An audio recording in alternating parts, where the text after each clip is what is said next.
Machine leg curls are an exercise for training the hamstrings muscles along the back of your thighs. Now, every hamstring curl machine is a little bit different, so I'm going to show you from the machine in my local gym.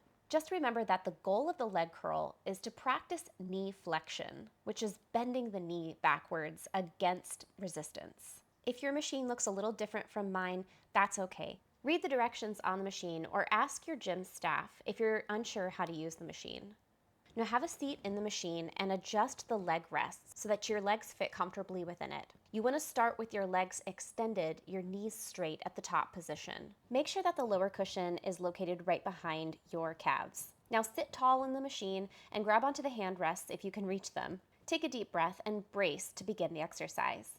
Now engage your hamstrings to bend your knees and bring the lower cushion back towards the seat. And then slowly extend your legs back straight with control.